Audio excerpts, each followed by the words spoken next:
नमः संस्कृताय मित्राणि। चलिए हम अपनी कक्षा स्टार्ट करते हैं।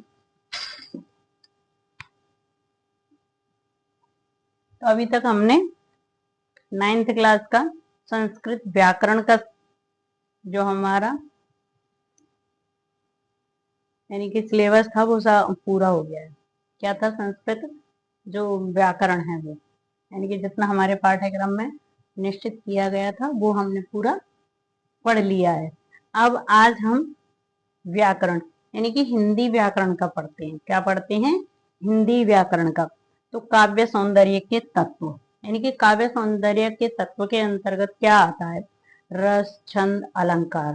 यानी कि जैसे हमें अपने शरीर को सजाने के लिए आभूषणों की आवश्यकता होती है, वैसे ही हमें काव्य को सजाने के लिए रस, छंद, अलंकार इन सब की आवश्यकता होती है। तो इसी क्रम में आगे बढ़ते हुए आज हम हिंदी व्याकरण पढ़ते हैं। क्या पढ़ते हैं? हिंदी व्याकरण। हिंदी व्याकरण। और कौन सी क्लास का हम पढ़ रहे हैं? कक्षा 9th। कौन सी क्लास का व्याकरण पढ़ रहे हैं हम? कक्षा 9th का। नवमी। कौन सी कक्षा है? नवमी। ठीक है, ठीक है। अब हिंदी व्याकरण में कक्षा 9th में सबसे पहले आता है रस। क्या आता है? रस। रस। अब रस सबसे पहले हमें पता होना चाहिए कि रस होता क्या है। तो किसी भी चीज में इंटरेस्ट आना, यानी कि किसी भी चीज में मजा आना, उसी को हम क्या कहते हैं? रस। अब जैसे हम किसी को खेलने में मतलब मजा आता है, तो वही उसका क्या है, वो उसका बहुत अच्छी तरह से आनंद लेता है, तो उसी को हम क्या कहते हैं? रस कहते हैं। यानी कि जिस चीज में हमें अच्छे से आनंद आए, उसको सुनने में, उसको पढ़ने में, उसको खेलने में। यानी कि जैसे कोई पिक्चर देखते हैं, तो पिक्चर को देखने में जिनको अच्छा लगता है, मजा आता है, वही पिक्चर देखते हैं। हर एक को नहीं मजा आता है। कोई यानी कि जो देशभक्ति वाली पिक्चरें होते हैं वो देखते हैं, कोई इनके अपने मनोरंजन के लिए पिक्चर देखते हैं, कोई कार्टून देखता है। तो ये सब क्या है? यानी कि उसमें क्या आता है हमें? रस, मजा। तो उसी को हम कहते हैं रस। तो ऐसे ही काव्य में भी रस चाहिए। अब जब तक काव्य में रस नहीं होगा, आनंद नहीं आएगा, कोई पढ़ेगा नहीं काव्य को, इसलिए काव्य में रस आवश्यक है। तो अब रस की उत्पत्ति कैसे हुई है, यानी कि रस कहते किसको हैं? तो यानी कि जिसका रसास्वादन किया जाए वही रस है। यानी कि क्या है रस? जिसका हम आस्वादन करते हैं, रसास्वादन किया जाता है। तो जैसे संस्कृत के कवि हैं विश्वनाथ, यानी कि संस्कृत के कवि हैं विश्वनाथ। विश्वनाथ, ठीक है। तो उन्होंने रस की परिभाषा दी है। क्या? वाक्यम रसात्मकम काव्यम। क्या दी है? वाक्यम रसात्मकम काव्यम।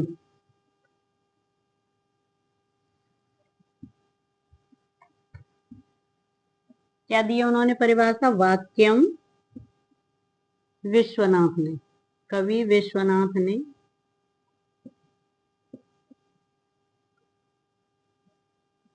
कवि विश्वनाथ ने परिभाषा लिखी है। वाक्यम रसात्मकम,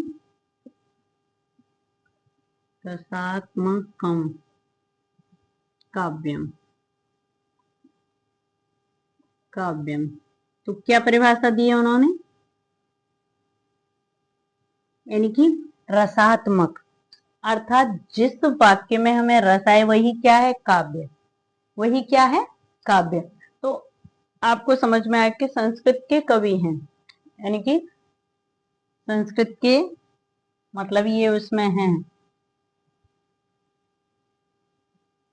संस्कृत काव्य शास्त्र के कवि हैं विश्वनाथ। तो उन्होंने इसकी परिभाषा दी है। किसकी? रस की परिभाषा उन्होंने क्या दी है? वाक्यम रसात्मकम काव्यम, यानी कि जो वाक्य है, रस से युक्त वाक्य है, वही क्या है? काव्य। रसात्मकम वाक्यम काव्यम, अर्थात रस को क्या कहा गया है? रस को काव्य की आत्मा कहते हैं। क्या कहते हैं हम रस को? यानी कि रस को काव्य की आत्मा कहा गया है। काव्य की आत्मा क्या कहा गया है? आत्मा। रस को काव्य की आत्मा कहा गया है, कहा गया है। तो आपको समझ में आ गया होगा कि रस है क्या। यानी कि जिस चीज में भी हमें मजा आए, जो चीज हमें अच्छी लगे, तो वही क्या है? रस। ऐसे ही हमें काव्य में भी रस चाहिए, और जब तक रस नहीं होगा तो काव्य नहीं होगा। इसलिए रस की आत्मा, यानी कि रस को काव्य की क्या कहा गया है? आत्मा। तो जो रस है, यानी कि काव्य में रस का वही स्थान माना जाता है जो शरीर में आत्मा का होता है। यानी कि जैसे हमारे शरीर के लिए आत्मा है, अगर शरीर में आत्मा नहीं है तो वो शरीर क्या रहेगा? हमारा निर्जीव रहेगा, क्योंकि आत्मा से ही हम सारा काम, तो हम आत्मा से ही कर रहे हैं, बोल रहे हैं, चाल रहे हैं, चल रहे हैं, फिर रहे हैं। अगर हमारे अंदर जान नहीं होगी तो हम कुछ कर नहीं पाएंगे। तो यानी कि शरीर के लिए जैसे आत्मा आवश्यक है, उसी प्रकार रस काव्य के लिए आवश्यक है। तो इसी क्रम में आगे बढ़ते हुए, यानी कि रसों के आधार क्या होते हैं? भाव। भाव यानी कि इनमें भाव होता है, रस में भाव आना चाहिए। तो रस, वैसे 9 रस होते हैं, लेकिन बहुत सारे आचार्यों ने, कुछ आचार्यों ने 10 भी रस माने। तो अब जैसे सबसे पहले आता है हमारा श्रृंगार रस। तो श्रृंगार रस होता कैसे है? तो उसके लिए हमारे अंदर वो भाव आना चाहिए, जो सजना सवरना ये सब होता है, यानी कि उसको कहते हैं श्रृंगार। ऐसे ही काव्य में भी श्रृंगार किया जाता है। तो अब क्या है? भाव मन में विकारों को कहते हैं, क्या कहते हैं? भाव। तो रसों के आधार क्या होते हैं? भाव। भाव होते हैं। अब भाव कितने कहे गए हैं? 2 प्रकार के। अब रस के भाव, यानी कि रस के भाव कितने प्रकार के हुए? यानी कि रस के भाव हुए 2 प्रकार के। कौन कौन से? अब इसके 2 प्रकार हो गए। कौन कौन से 2 भाव हो गए? स्थाई भाव और संचारी भाव। कौन कौन से हो गए? स्थाई भाव, स्थाई भाव, और दूसरा संचारी भाव। ठीक है, संचारी भाव। ओके, यानी कि रस के क्या होने चाहिए? भाव। तो रस के 2 भाव होंगे। अब 2 भाव कौन कौन से हैं? एक हो गया स्थाई भाव, रस के भाव। अब 2 कौन कौन से? एक स्थाई भाव हो गया, दूसरा संचारी भाव।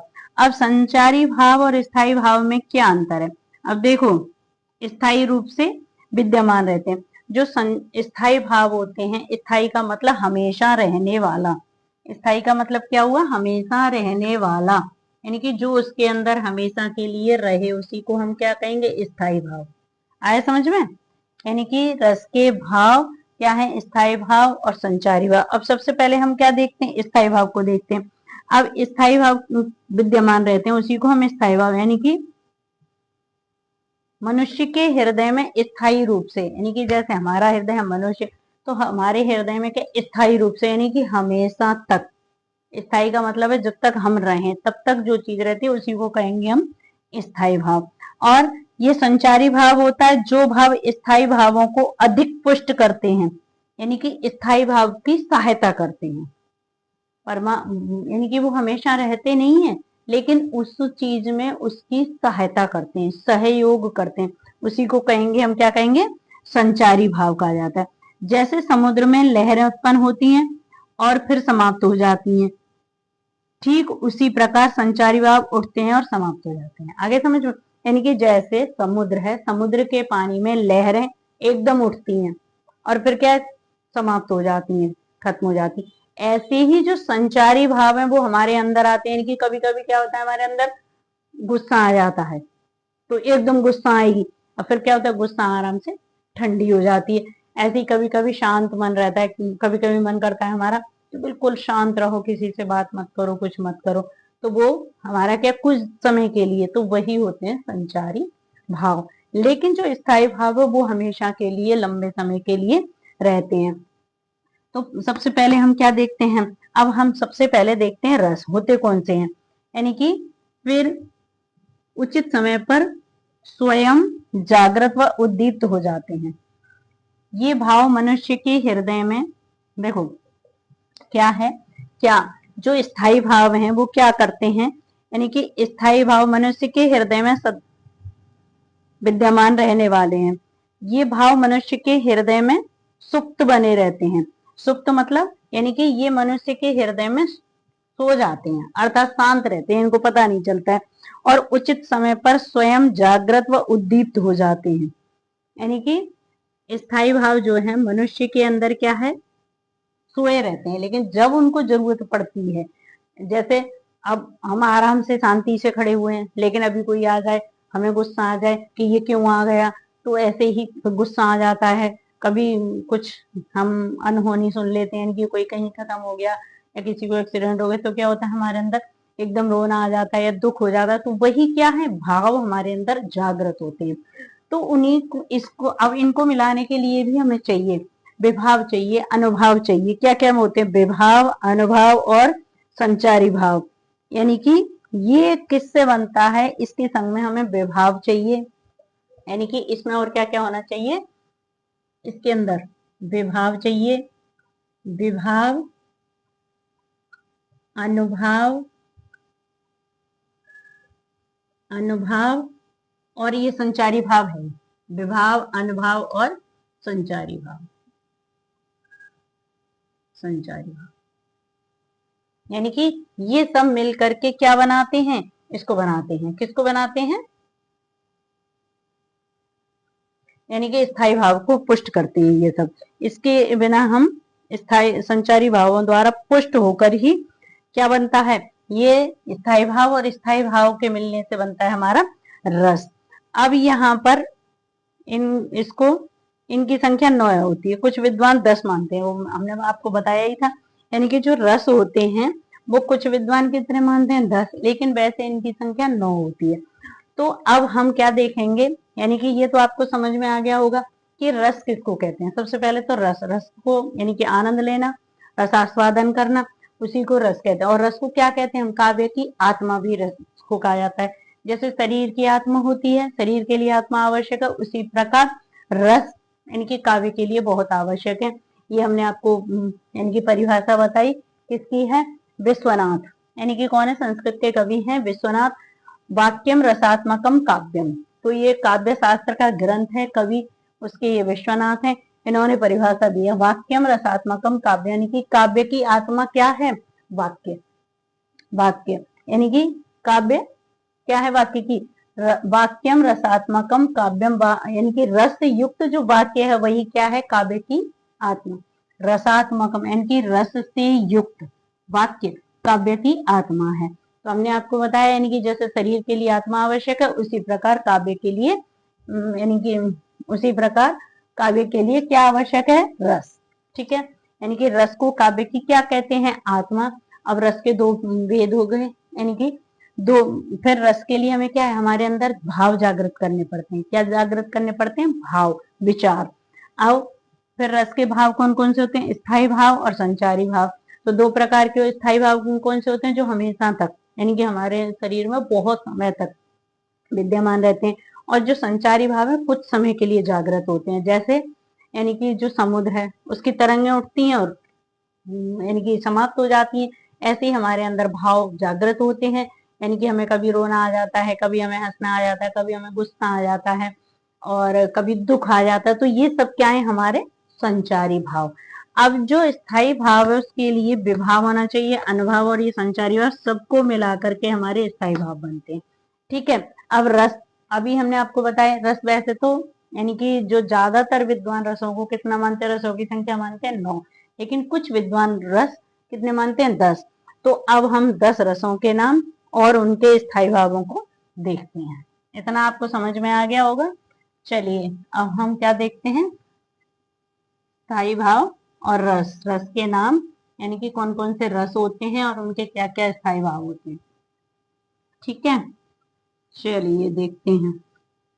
और जो संचारी भाव है उनकी संख्या कितनी होती है? 33 होती है। कितनी होती है संचारी भावों की संख्या? 33। यानी कि जो 33 होती है वो क्या क्या है? जैसे निर्वेद होता है, चिंता होती है, ग्लानि होती है, दुख, स्मृति, मति, व्याधि, यानी कि वही है लज्जा, हर्ष कभी कभी, और मोह, यानी कि अपने से मोह हो जाता है, और उत्सुकता रहती है, उन्माद रहता है, शंका रहती है, सपने आते हैं, ये सब संचारी भाव हैं। यानी कि सपने कुछ समय के लिए आते हैं और नष्ट हो जाते हैं तुरंत। और ऐसे ही ग्लानि यानी कि दुख है, चिंता, चिंता हमें बनी रहती है, इसकी चिंता, उसकी चिंता, बेटे की चिंता, बहू की चिंता, पढ़ने की चिंता, लिखने की चिंता, धन की चिंता, ये सब क्या है? हमारी चिंता है। तो ये सारे जो छोटे छोटे वो हैं, ये सब क्या है? संचारी भाव। सम और चारी, समचारी, यानी कि संचारी, और जो हमारे अंदर क्या करते रहते हैं? घूमते रहते हैं, संचार करते रहते हैं, यानी कि हमारे चारों तरफ घूमते रहते हैं, उसी को कहते हैं संचारी भाव। ठीक है, अब हम क्या देखते हैं? 10 रस देखते हैं, स्थायी भाव और रस। यानी कि क्या देखते हैं हम? स्थायी भाव, स्थायी भाव और रस। क्या देखते हैं? रस। कितने बताए हमने आपको स्थायी भाव? इनके रस कितने बताए हमने आपको? 10। रस कितने हैं? 10। ठीक है, 10 रस हैं। अब सबसे पहले होता है नंबर 1, रति।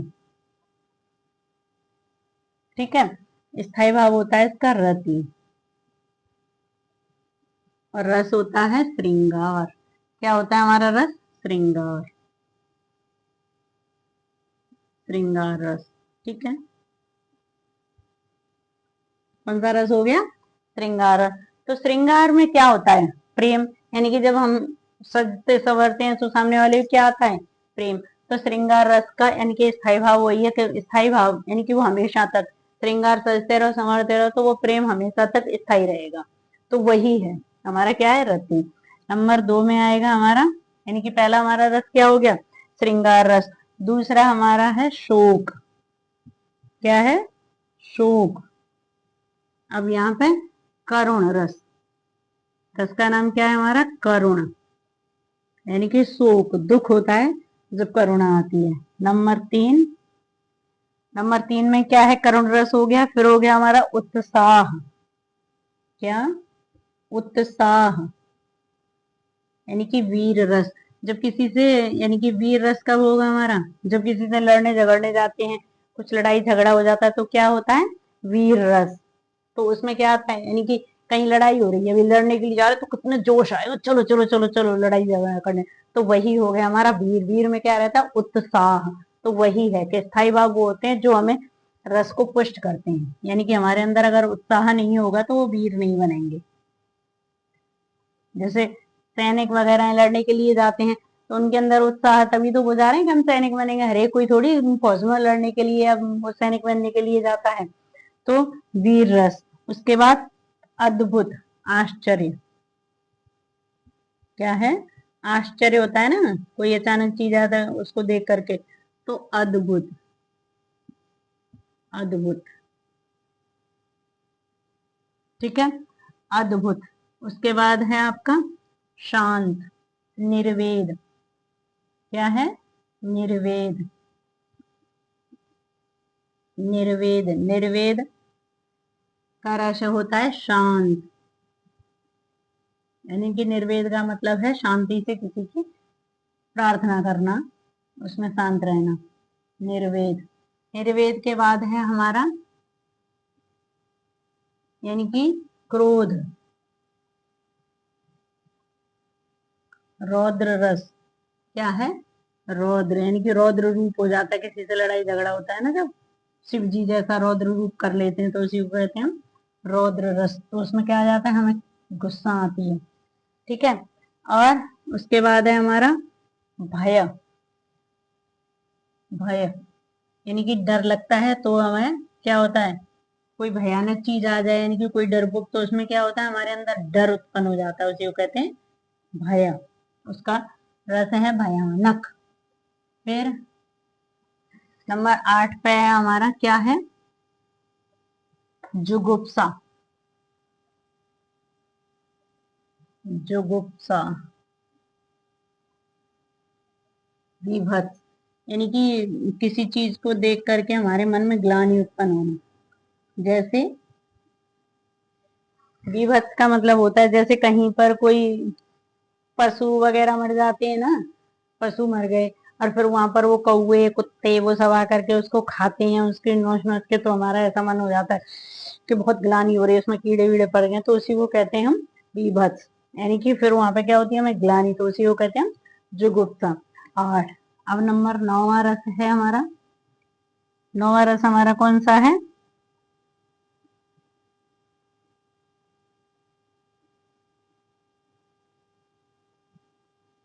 वत्सलता।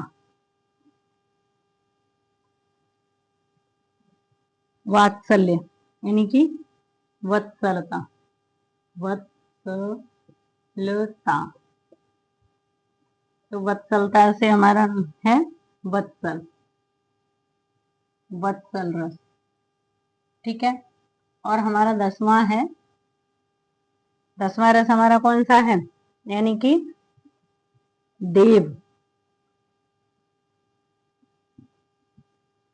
यानी कि देवता की भक्ति वगैरह करते हैं ना, देव विषयक, तो इसी को ही बहुत सारे लोगों ने क्या मान लिया? 10वां रस, भक्ति। ठीक है, भक्ति यानी कि ये क्या है? स्थायी भाव।